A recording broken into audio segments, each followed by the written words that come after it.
Sot, le të studiojmë fjalën e Perëndisë së bashku duke ju drejtuar librit të Hebrejve kapitulli 9 dhe të kuptojmë kuptimin e ardhjes së dytë të Atit në tokë. Le të hedhim një vështrim te kapitulli 9, vargu 27.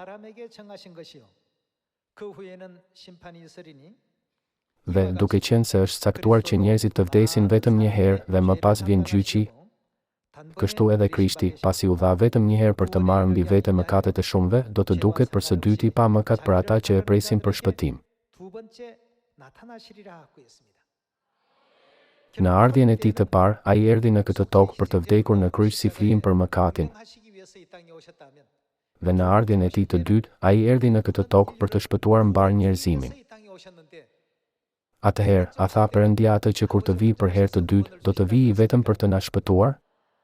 Me kë u shfaq ai për të na shpëtuar? Perëndia atë dhe Perëndia nën, që janë shpirti dhe nusja, thanë, eja. Sepse vetëm Perëndia mund të na japë shpëtimin. Në fund të fundit, kërkimi i Perëndisë atë dhe Perëndisë nën është rruga për ne për të shpëtuar. Me fjalë të tjera, kjo është rruga më e shkurtër dhe më e rëndësishme për të arritur në mbretërinë e përjetshme të qiejve, të cilën e humbëm.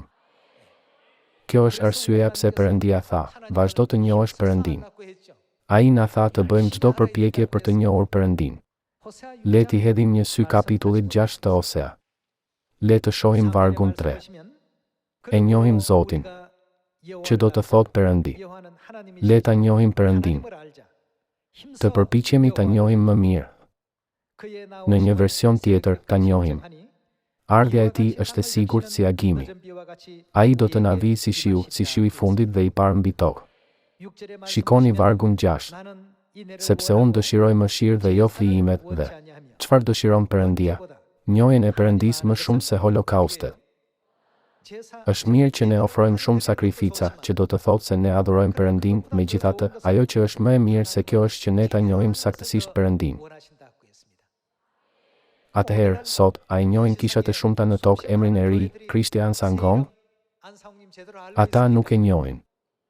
Me qenë se ata nuk e njohin Perëndin atë, automatikisht, ata nuk mund ta njohin Perëndin nën. Kjo ndodh sepse profetizohet në Bibël që ne mund ta njohim ekzistencën e Perëndisë nën vetëm nëpërmjet Perëndisë Atit. Prandaj, ne duhet të përpiqemi të njohim Perëndin dhe ta pranojmë saktësisht Perëndin nën, në mënyrë që të mos humbasim mundësinë për të hyrë në mbretërinë e përjetshme të qiejve.